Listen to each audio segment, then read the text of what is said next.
The Mercury Theatre on the air.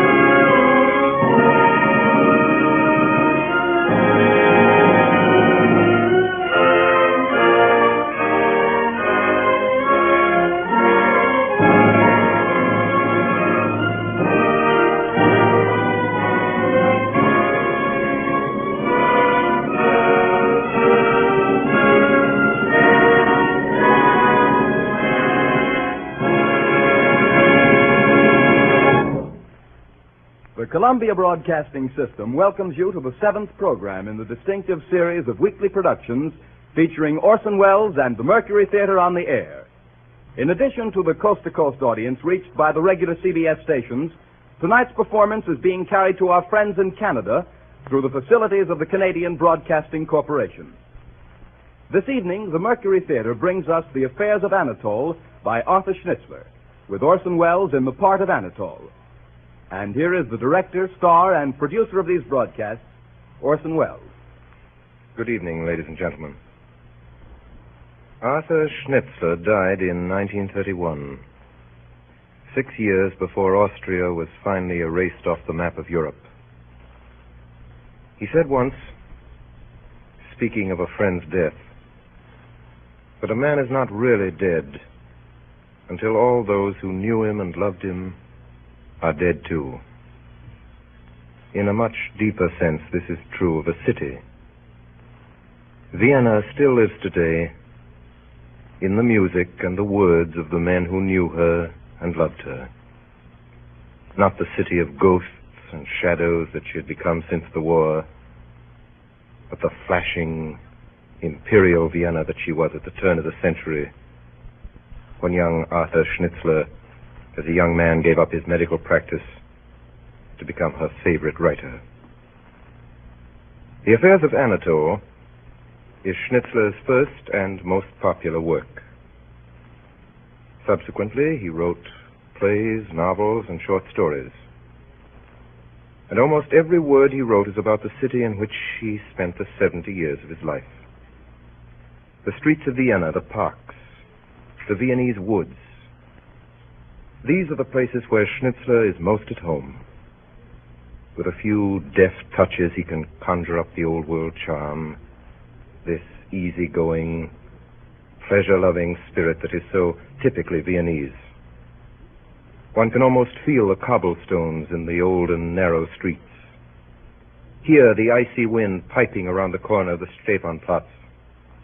See the exquisite carved outlines of the Stephankirche melt into the snow. A few words. We see the Prater at night, bright with gaslight. The lines of carriages outside the theaters.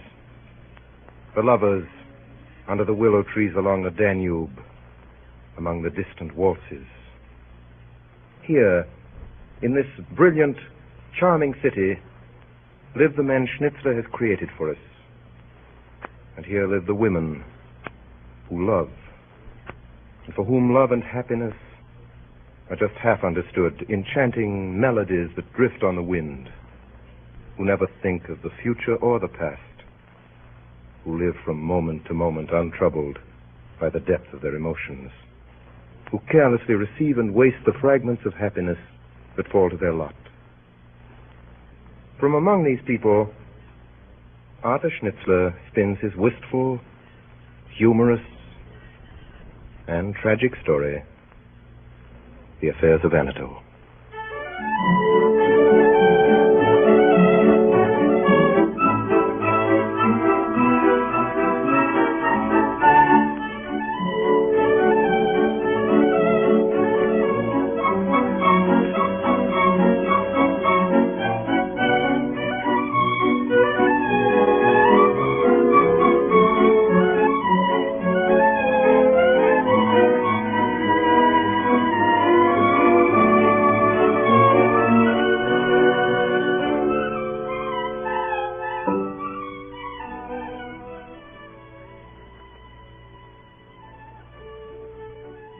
I am Max. For better or for worse, I am Anatole's best friend. We were at school together, and then in the Hussars. I remember that winter well. It was the winter we had the Golden Room at Sacre's every night for supper. It was the winter it snowed so much. It was the winter Cleo de Meraux danced for 6 weeks at the Bonbonniere. It was the winter Rico the Gypsy played his violin at the Bristol before he eloped with the Queen of Saxony. It was the winter I was in love twice, and Anatole 7 times. Altogether, it started as a very gay winter.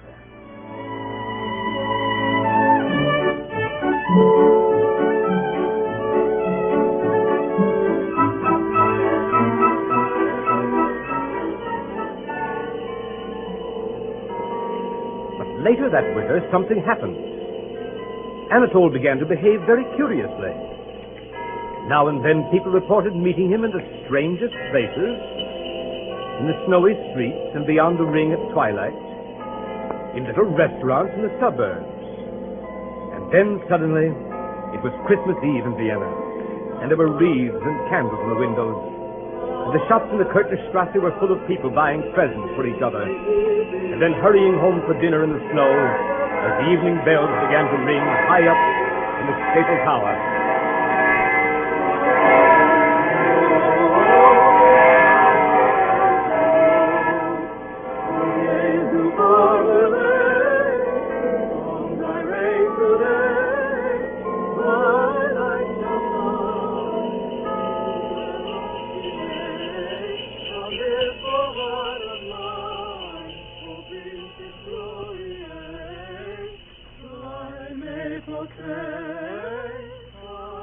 Dear lady. Oh, dear lady. What is it? What? Oh, it's you, Anatole. What are you doing with all those parcels and no umbrella? I'm trying to find a cab. Oh, but it's snowing. That's the reason. I've been buying presents. Oh, let me carry some of them, please. Oh, it doesn't matter. I insist. You really mustn't trouble. Oh, let me be a little attentive for once in a while. Well, take this then. Oh, but that one doesn't amount to anything. Here, give me this. It's a great big one. No, I can manage that. I insist. Very well, then. Won't you believe that I like being polite?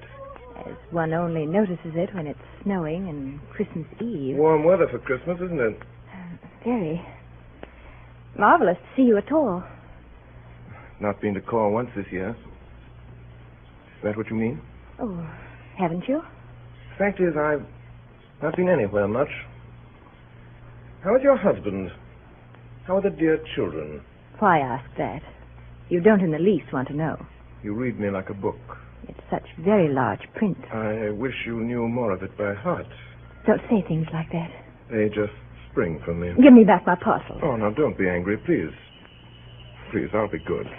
Oh, there's a cab. No, it's full. Oh, dear. Do say something. Say something? Say something I'm longing to. The censorship is so strict.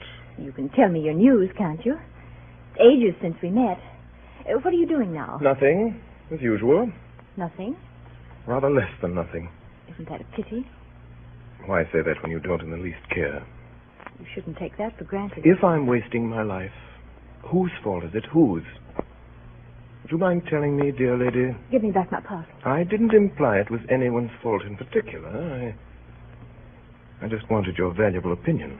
Idler. I'm not idling tonight. I'm as busy as you are. What with? I'm buying Christmas presents, too. Are you?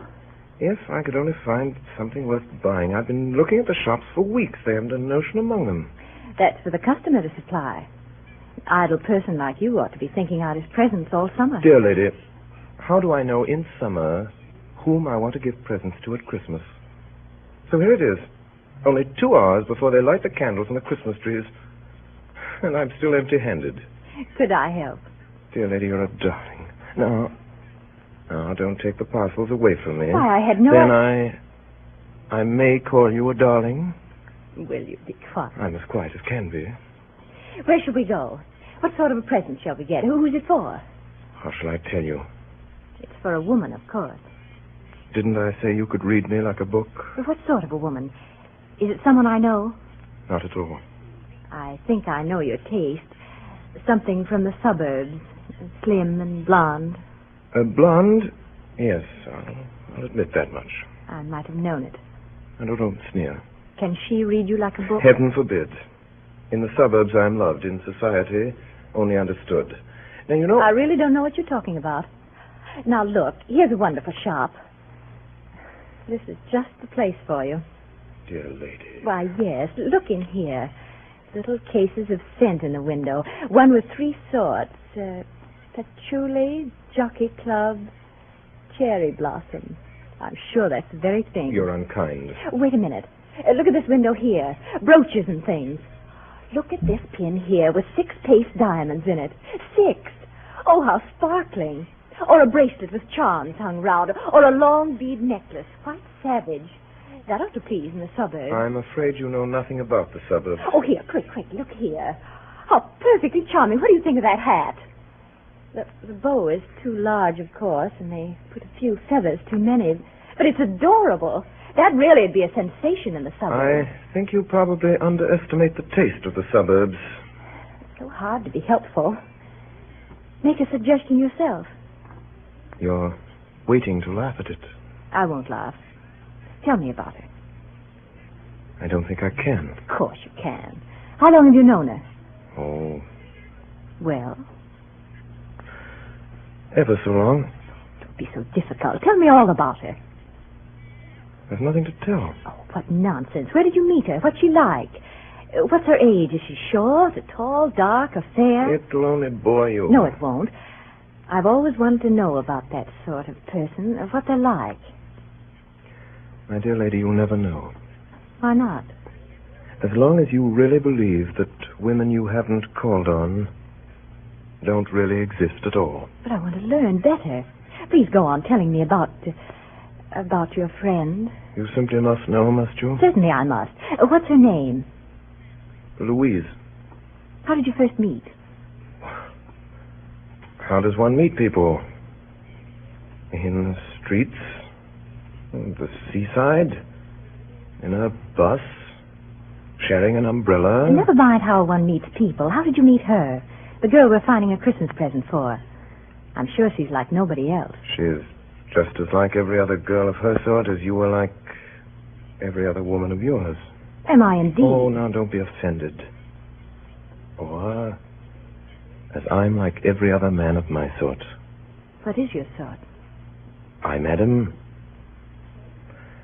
I'm a toy philosopher. And mine?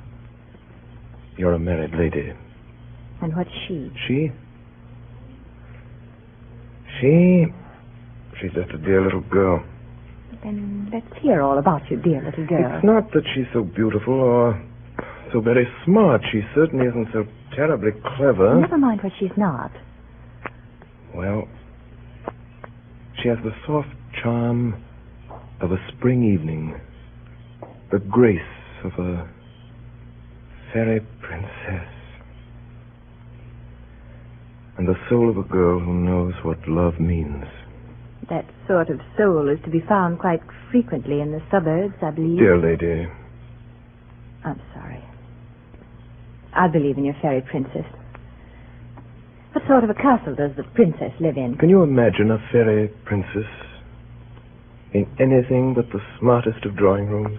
Thank you, I can. Because this one lives in a little dim room, very small, with painted walls, and a few Christmas numbers hanging about, and a white painted lamp on her table.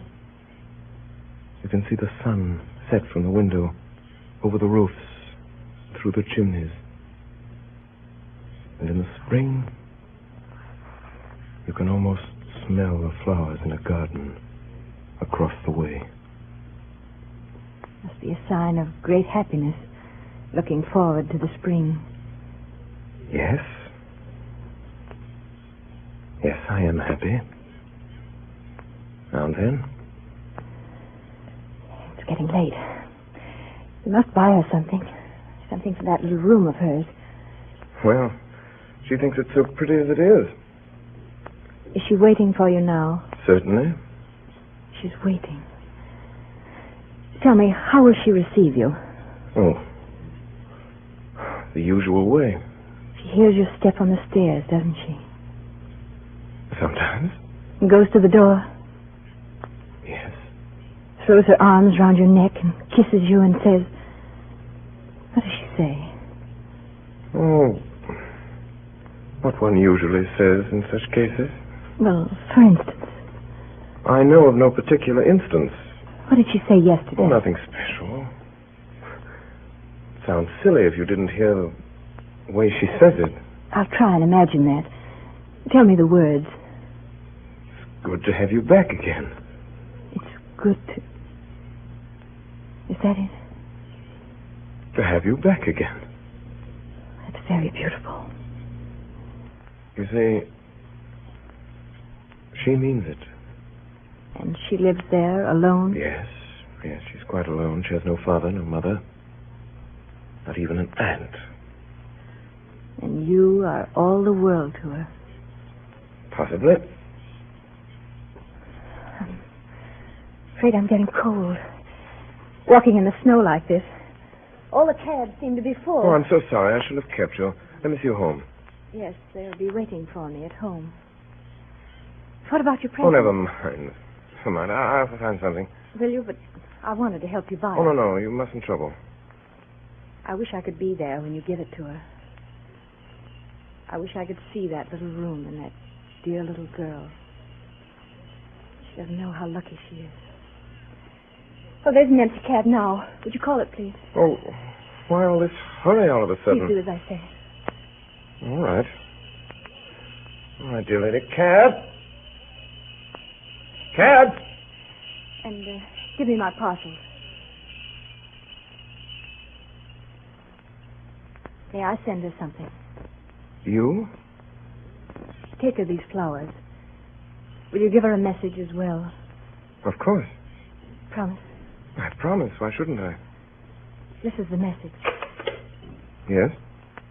Tell her, these flowers, dear little girl, are from someone who might have been as happy as you, but who hadn't the courage.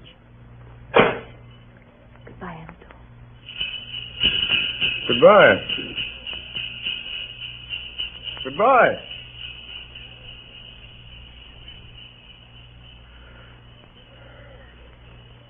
Cab. Cab. I say cab. Oh, cab.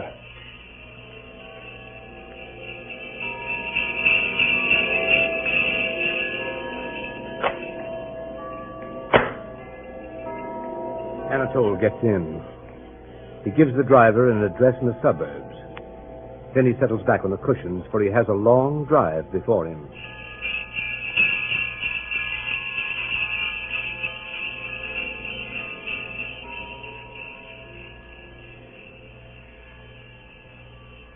And soon the streets full of Christmas shoppers are left behind.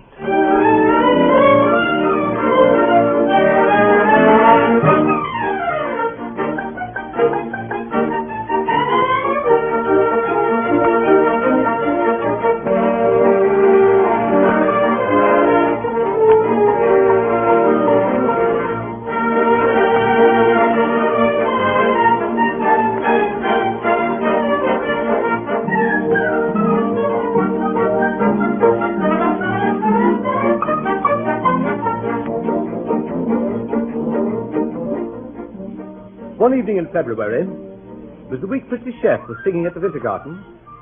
Anatole asked me to meet him for supper at Sartor's. The Golden Room had been reserved by an Hungarian duke with curly mustaches, but we had the Red Room on the second floor, with the gingerbread mirrors and the crimson plush. Anatole took a long time ordering supper that night.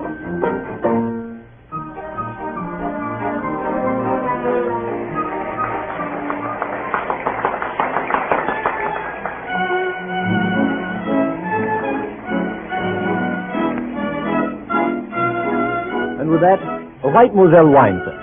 That's right. Yes, sir. And with a filet au truffe, champagne. Veuve Clicquot, 1906. Wolf Pico, 1906. What do you think, Max? Anatole, haven't you done ordering yet? I've told you, Max, it's a very critical occasion. Yes, Pico, 1906. Yes, sir. And, see now, after that, vanilla cream a la Sacher. It's her favorite dessert. Vanilla cream, sir. A supper for 3, sir. Yes, supper for 3. You can serve us as soon as the lady arrives. Yes, sir. Very good, sir.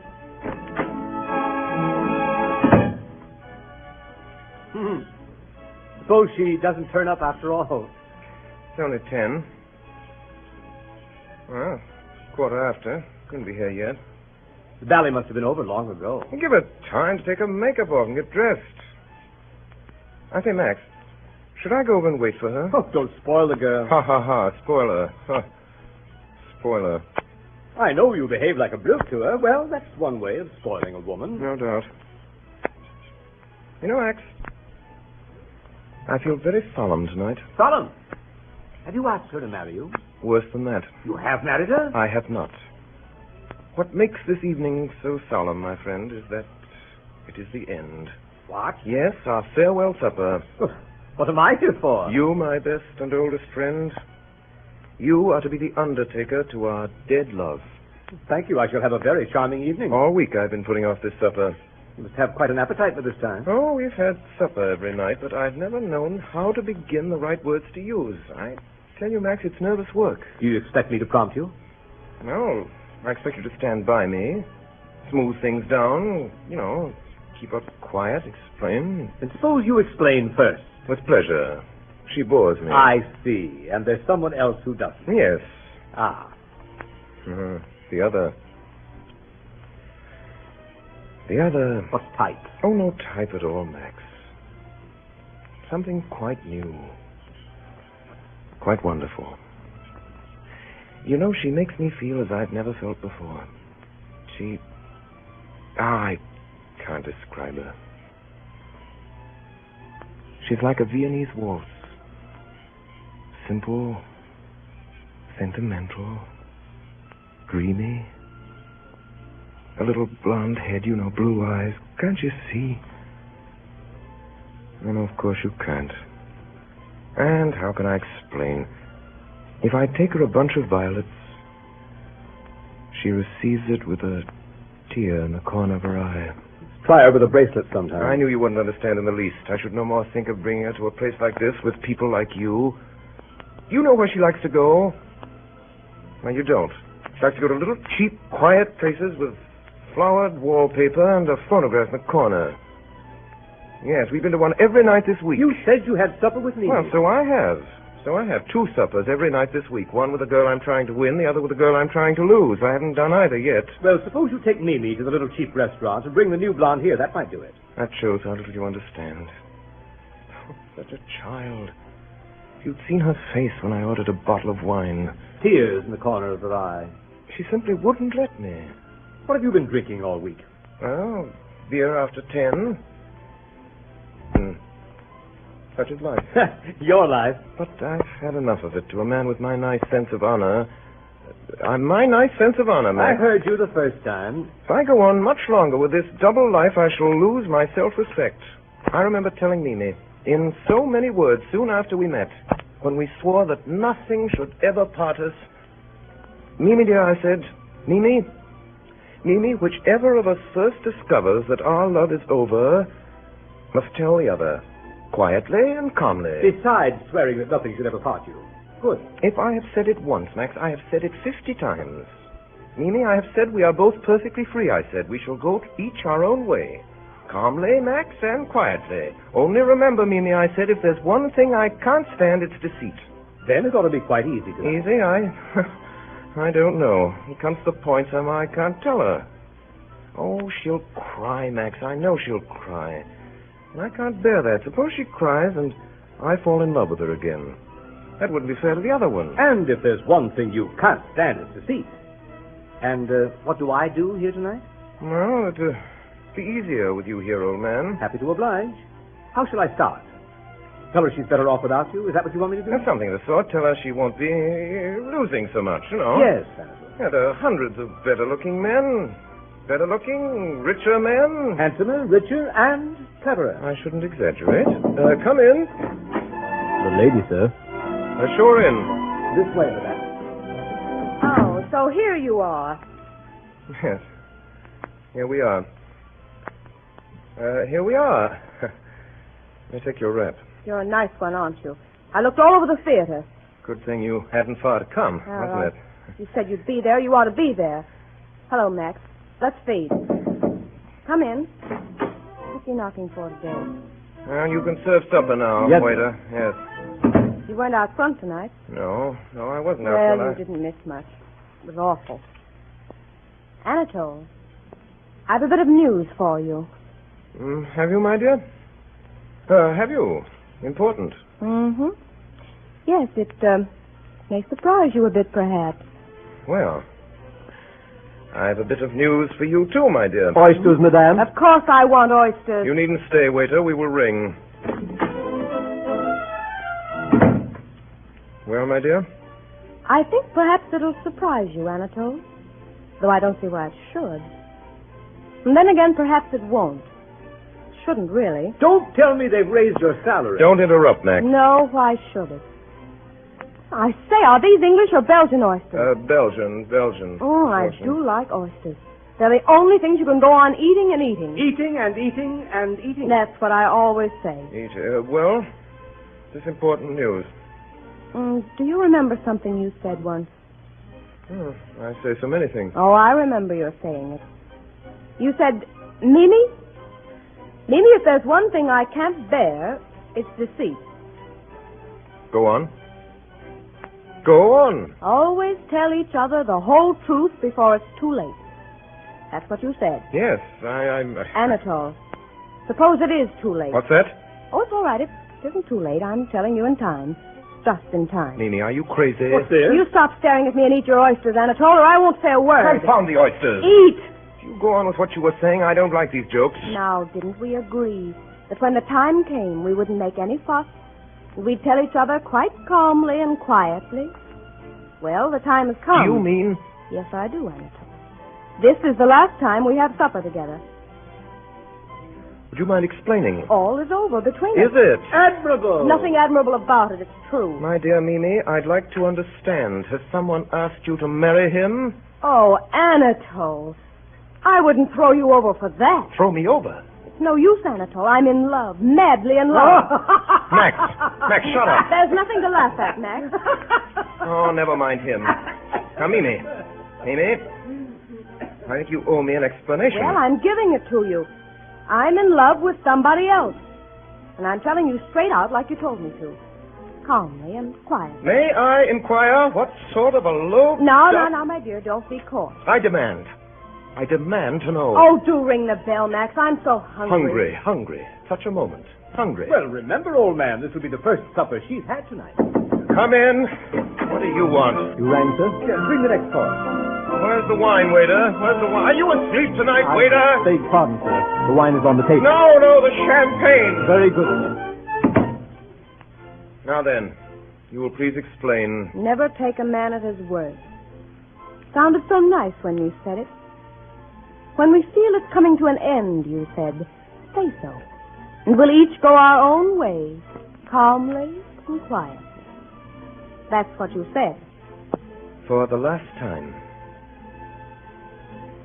Mimi, are you going to tell me? He calls this being calm and quiet. My dear girl, doesn't it occur to you that I have some right? Ooh! What wonderful wine. Drink it up. What's the hurry? You generally get it down quick enough. Oh, but it's goodbye to wine too, Anatole. Maybe for years. Maybe forever. Oh? Why? No more Moselle for me. No more oysters. No more champagne. And no more filet au trou. It's all over now. Now then, who's the lucky fellow? If I told you, you wouldn't be any the wiser. Well, what sort of a chap is he? How'd you come across him? What does he look like? He's a perfect picture of a man. It's fine. Yes, that's fine. There'll be no more oysters for me. Yes, he said that. No more champagne. Confound it, there must be something else to tell about him besides the fact that he can't buy you oysters and champagne. Yes, that isn't what you'd call a profession. Oh, you make me sick. What do I care as long as I love him? I'm going to try throwing myself away for once. I've never felt this way about anyone before. Ever. Is he a clerk, Mimi? Is he a chimney sweep? Is he a candlestick maker? Don't you insult him. You tell us. He's an artist. What kind of an artist? A trapeze artist? He's a fellow artist of mine. Oh, an old friend, eh? You've been seeing a lot of him, eh? Do you think I'd be telling you if I had? I'm taking you at your word. I'm telling you about it now, before it's too late. So, you're in love with him? Yes. Oh! Do I know the fellow? I don't suppose you've ever noticed him. He's in the chorus, but he'll go far. When did this thing start? Tonight? That's not true. Oh, yes, it is. Tonight, I knew it was my fate. Your fate, Max. Her fate. Yes, my fate. Why not? Well, a thing like that is fate. Now, Mimi, I want to know the whole story. I have a right to know. Now, how long has this been going on? When did it begin? When had that fella the Yes, confounded I impudence... think you really ought to tell us. So, this is all the thanks I get for doing the straight thing. Give me some more champagne there. Haven't you had enough? What? When it's the last I'll get? For a week or so. Forever. I'm going to stick to Carl. I love Carl for himself alone. He won't bully me, the darling. Mimi, I want the truth. How long has this thing been going on under my very nose? How long, Mimi? Tonight, indeed. Don't believe it if you don't want to. Mimi, tell the truth. You and Anatole can't part friends unless you do. And after that, I've a bit of news for you. Yes, Mimi? Well, it began like this. Champagne, please. Here you are. Go on. Well, 2 weeks ago, he brought me a rose. A rose. Oh, so shy he was. Shy. I laughed. I couldn't help it. Why didn't you tell me? And he hung around at rehearsals and made me cross at first. And then it didn't. No, I'm sure it didn't. And then we began to have little chats. And then I began to take such a fancy to him. What did you chat about? Old things. He got expelled from school. And then he went into business, and that wasn't any good. And then he thought perhaps he could act. And never a word to me about all this. And then we found out that we used to live close to each other as children. Just fancy. Most touching. Wasn't it? Well? That's all. Champagne, please. It's my fate. Can't struggle against your fate, can you? Can't struggle against... Mimi, I still haven't been told what happened tonight. What happened? She's asleep. Oh, well, wake up. I want to know what happened tonight. Mimi. Mimi? Tonight he told me he loved me. What did you say? I said I was awfully glad. And I must be straight with him, mustn't I? So it's goodbye to you, Anatole. I don't think I ever really liked you, Anatole. Not really. Thank you. Thank you. I'm happy to say that leaves me cold. Don't be mean. Would you be surprised to hear that I hope to get on very well without you for the future? Really? Yes. I am in love, too. Think of that. And have been for some time. Ask Max. I was telling him when you came in. Yes, I'm sure you would. Yes, she's younger and rather prettier than you. I'm sure she is. And I'd throw 670 of your sort into the sea for one of her. You needn't laugh. Ask Max. If I were you, I'd have thought all that up a little earlier. Oh, but it's true. It's true. I've not cared about you since you've been boring me till I could only stay in the room with you by sitting and thinking of her. Ditto to that. Well, that's not all. Say ditto to this if you can. To what? I could have told you all you've been telling me months ago. And days ago I could have told you a good deal more. You mean... Yes. Yes, I do. I behave very badly to you, dear Mimi. Oh! You cad! Max, give me my things. Hat, cloak. It only goes to show it. Doesn't it? Show what? What a brute a man can be. A brute, am I? Yes, a brute. A low brute. After all, I never told you that. What? Oh, never mind. Never told me what? I never would have told you either. Only a man could be so low. Beg pardon, sir. The dessert. Ooh! Vanilla cream. Give me mine quick. Can you eat vanilla cream at a moment like this? Oh, yes, of course she can. It's goodbye to vanilla cream forever. No more vanilla cream. No more Moselle. No more champagne. No more oysters. And thank goodness no more Anatole. Oh, waiter. Cigars. The biggest you have. Yes, madame. I say, what on earth, you Don't cigars? worry. They're not for me. They're for him, the man I love. Bye. Well, there you see. It's very easy after all.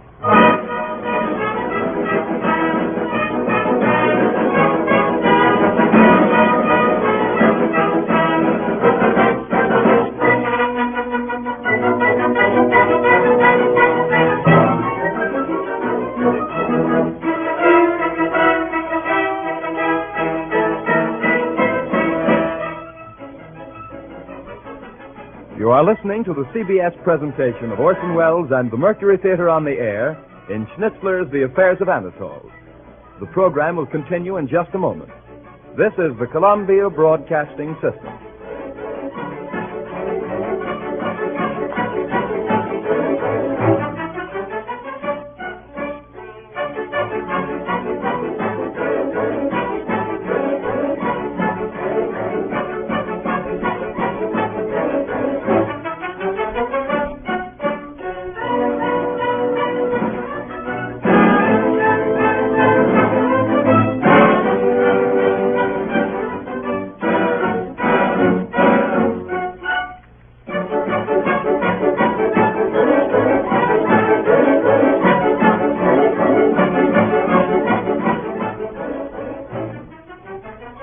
We continue now with the performance of The Affairs of Anatole, featuring Orson Welles and the Mercury Theatre on the Air.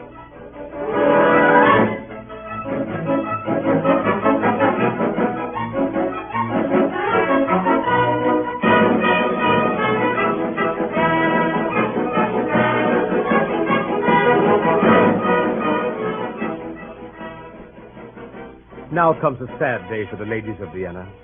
It is spring. The woods of Semmering are full of lovers.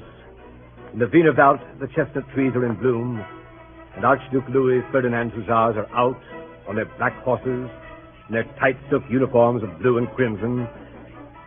But for the ladies of Vienna, it is a sad day. In his rooms on the Graben, the rooms they know so well, with the high molded windows and the shining floors, Anatole awakes for the last time. Did you ring, sir? Yes. Yes, Franz. Bring me some breakfast. Very good, sir. Breakfast for one, sir? Yes, Franz. Breakfast for one. Oh, and Franz, bring me that box. A box I was looking at yesterday. The one with the letters, sir? That's right. There it is, sir. Right beside you. Oh, thank you, Franz. There's someone at the door this time of the morning. Answer it, Franz. Yes, sir. You know, I don't feel in the least like getting married, Franz. No, sir. No.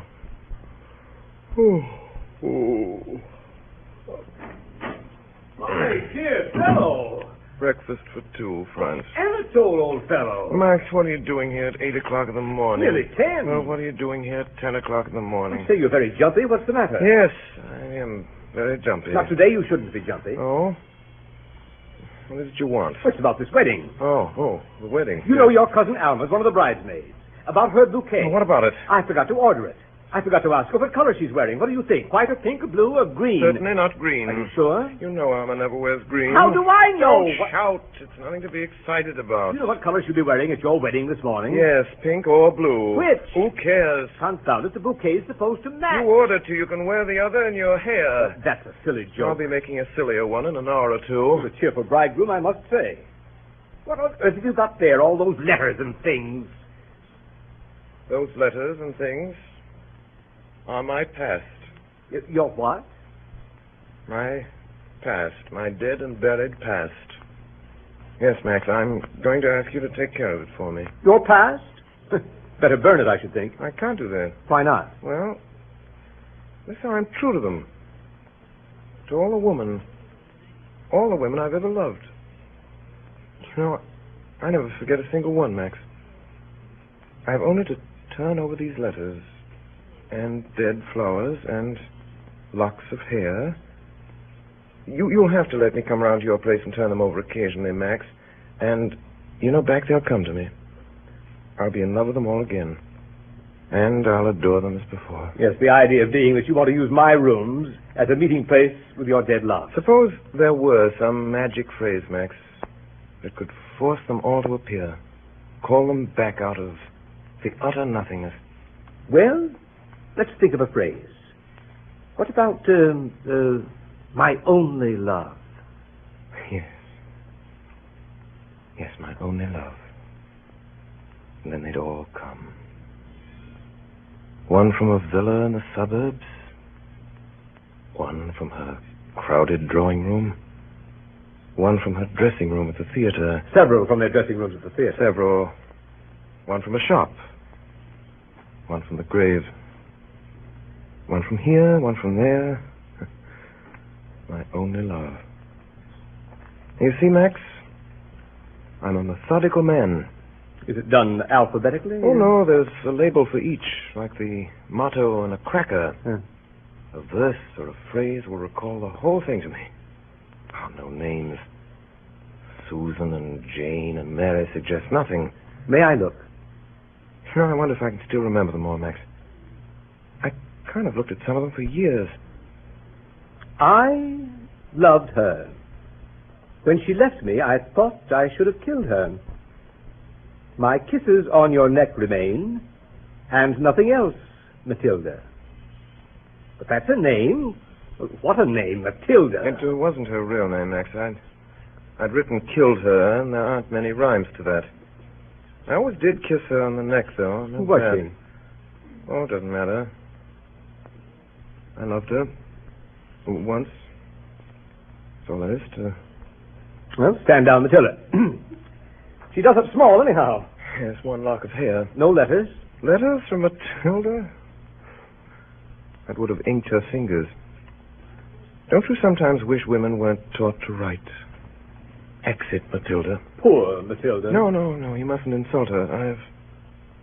I've loved her. She's sacred. How stupid of me. Yeah. Who's next? When sad, my child, and sick of earth, my thoughts to your young man fly far, and then I laugh for all I'm worth. Oh dear, how funny some things are. So they were. What's inside? A photograph. She and the young man. Oh, did you know him too? Yes, that's what's so funny. He really was quite an exceptional fool. Stand down, my child, with your exceptionally foolish and mirth-provoking young man. What's this? What?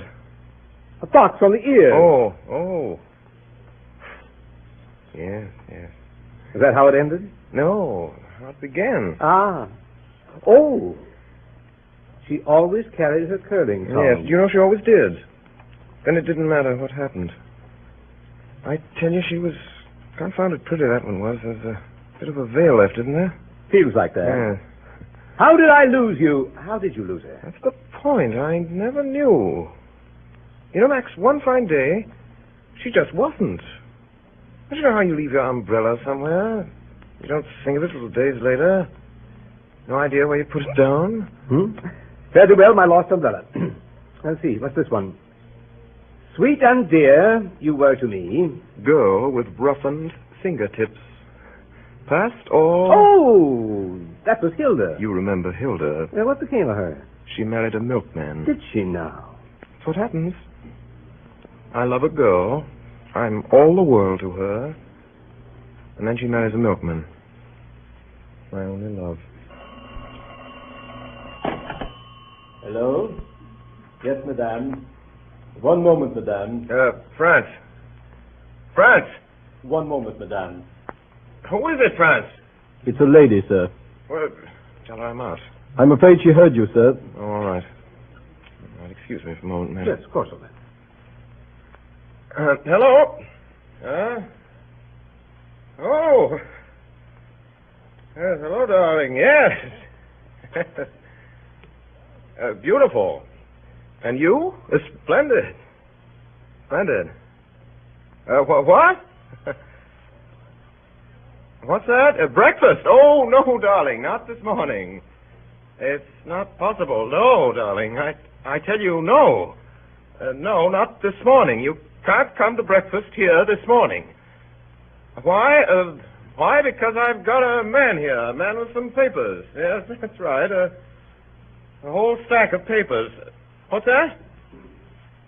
I said last night.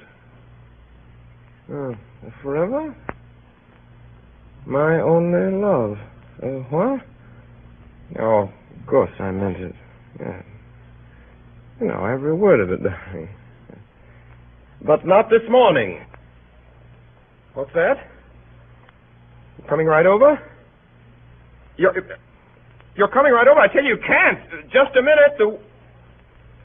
My darling, I tell you...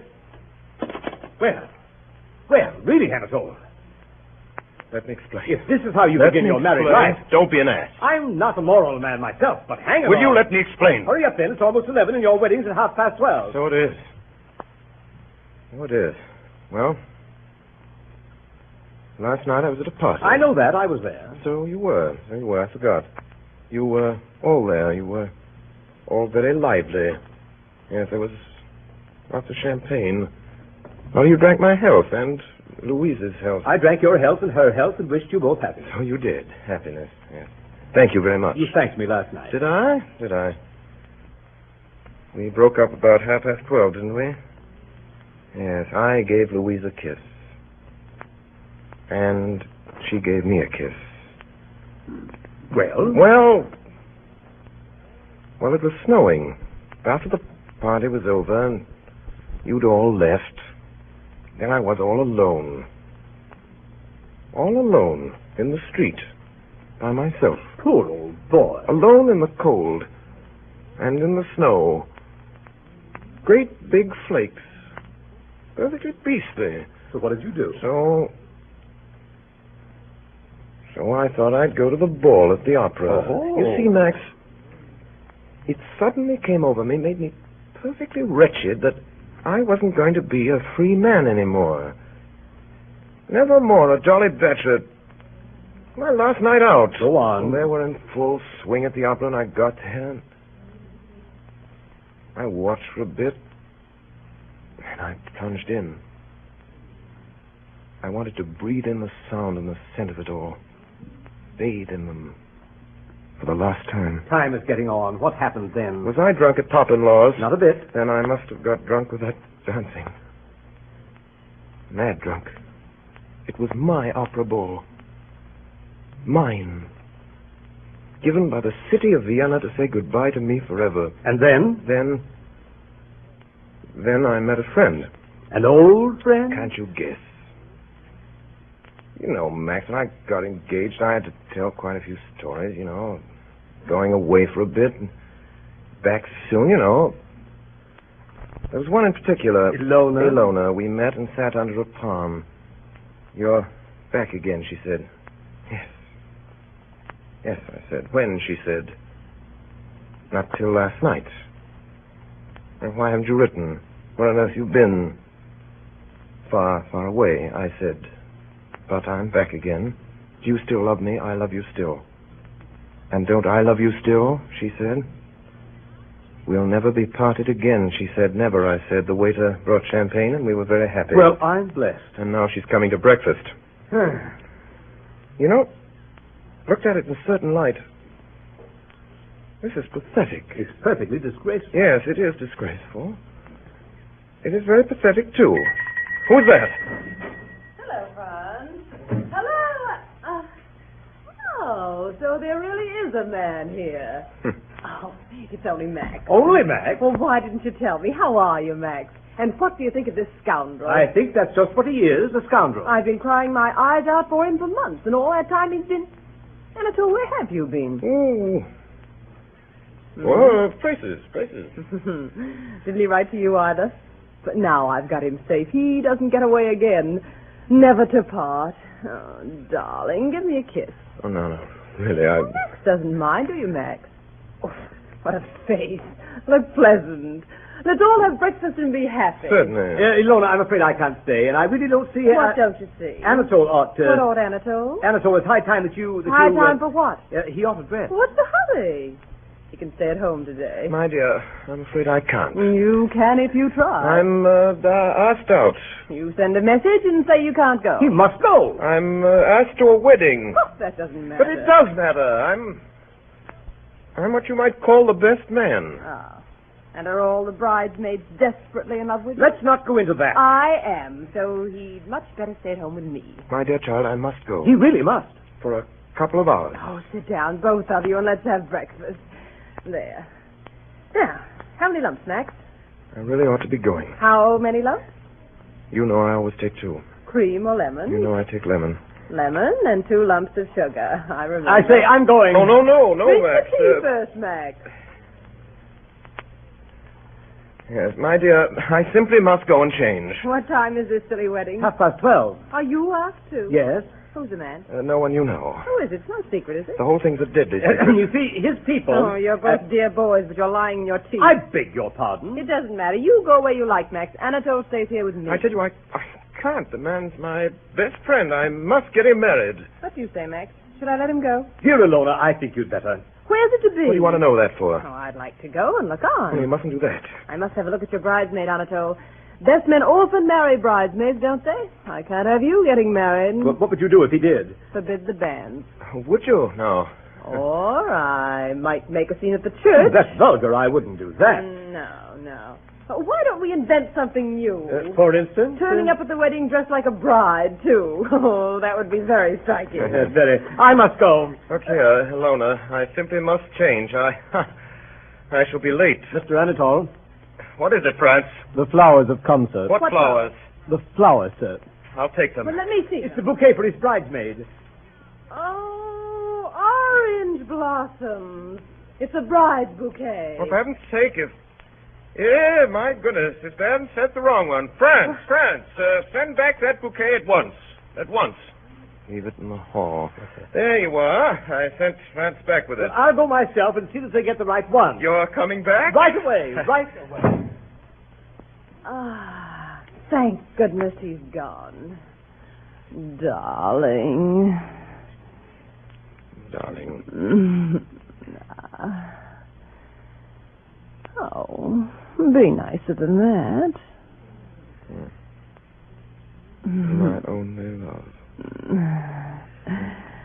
Must you go to this silly wedding? I can't get out of it, dear. Shall I drive with you to the church? Better not, my dear. I'll see you tonight. Oh. Supper after the theater. Oh, look at the time. France. Yes, sir. France, you put out my things. Your wedding things, Yes, sir? the things in which I always go to weddings. Very good, sir. After the theater, then. That's all settled. Oh, and I thought we'd have such a jolly day Now, together. don't be childish, my dear. Jolly days have to give way to more important matters. Oh, I do love you, Anatole. Yes, I know. Your things are laid out in your dressing room, sir. Thank you. Well, don't shut the door. Are you really going to change? I wouldn't go to a wedding like this, could I? Must you go? Now, let's begin all over again. But I'll see you this evening. I said after the theater. Don't be late. Late? Why should I be late? You kept me waiting an hour once. Did I? I dare say I did. Anatole, What is it? where did you go when you were away? I told you. You didn't. I did, last night. Well, I've forgotten. I went to Bohemia. Why Bohemia? Shooting. No, not shooting. Yes, rabbits. For 3 months. Every day. Why didn't you come and say goodbye to me before you went? I just thought I wouldn't. Tried to give me the slip, didn't you? Oh, no. Oh, you did try once. Yes, I tried. What's that? I said I tried. I tried hard, but it didn't come off. I should think not. It's not likely to. Ha ha. What did you say? I said ha ha. That's right. Mumble away in the next room. Oh, you wouldn't dare come out here and say that to my face. Ha ha. Oh, come back here. Oh, that's all right, my darling. You won't get rid of me in a hurry. Think not? I'm sure not. Quite sure? Quite sure. We'll see about that. Don't you be silly. Do you think I'll ever let you go? When you can't help it. When will that be? When I get married. And when will that be, my precious? Soon, my precious. How soon? Don't shout. This time next year, I may be quite an old married man. You idiot. Suppose I get married in a month or two. Someone's simply waiting to marry you. There is at this very moment. In a month or two? Or even less. You needn't laugh. You needn't laugh. I'll be married in a week. You needn't laugh, Ilona. I said you needn't laugh. When are you going to be married? At 12:30. What? 12:30, my dear. Oh, Anatole, don't be silly. I am perfectly serious. I'm going to be married 12:30 today. Are 12:30. you? France, Sir, bring those flowers. Anatole! here you are, sir. Thank you, France. Now then, look carefully, Ilona. You see orange blossoms. It's true, then. Quite true. Hey, what are you up to? You face. Hey, what are you doing? That's my bride's bouquet. Oh, not when I'm through with it. Anatole, it's getting late. Why, hey, what's going on here? Late, is it? I'll show you. Here, Max, help. You break up. Neat. Ilona, what are you doing? That's my bouquet. You're as bad as he is. Ilona, do be reasonable. Look at the thing. You think me like this, but you wait, I'll show you. You'll see. What are you going to do now? You'll soon see. You let me go. Ilona, what are you up to? Let me go. Be reasonable. I will not. Ilona, my house, my teacup, my picture frame. Ilona! Excuse me, sir. The carriage is at the door, sir. Oh, it is it? Come on. Come back. Come on. Back, say. My hat. Come on. My hat. Lock it, quick. My only love. Shut up.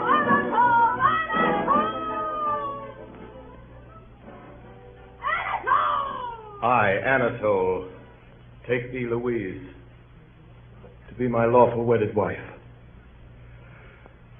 to have and to hold from this day forward,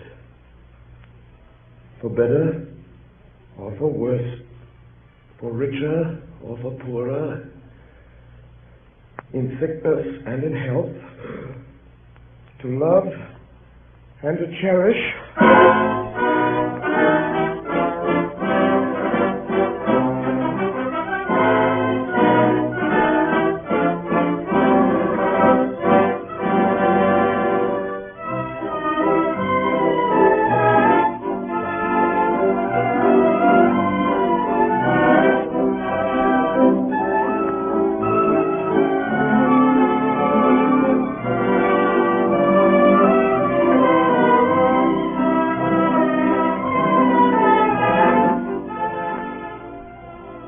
Tonight, the Columbia Broadcasting System, through its affiliated stations coast to coast, and the network of the Canadian Broadcasting Corporation, has brought you Orson Welles as Anatole in a dramatized version of Arthur Schnitzler's Viennese narrative, The Affairs of Anatole. The adaptation for radio was made by Orson Welles, the brilliant young star, director, and producer of these weekly broadcasts by the Mercury Theatre on the air.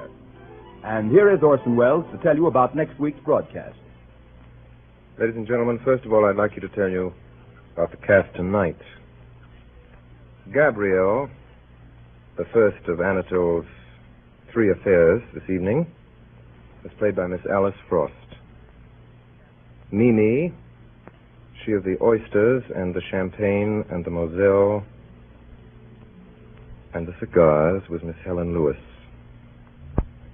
Ilona, who tried to ruin the wedding morning, was Miss Arlene Francis. France the servant was Mr. William Allen. And finally, Max was Mr. Ray Collins. You've heard Mr. Ray Collins a good deal on these programs. He commenced on the stage playing 900 parts. He has joined radio and has been heard in our series as the Sea Captain, Ben Gunn, Billy Bones, Frampton Nuttall, Bert, the man with the hooded eyes in 39 Steps, and goodness only knows what he'll play in The Count of Monte Cristo, which is next week's show. So tune in then, and until then, goodbye. Thanks, everybody, and good night.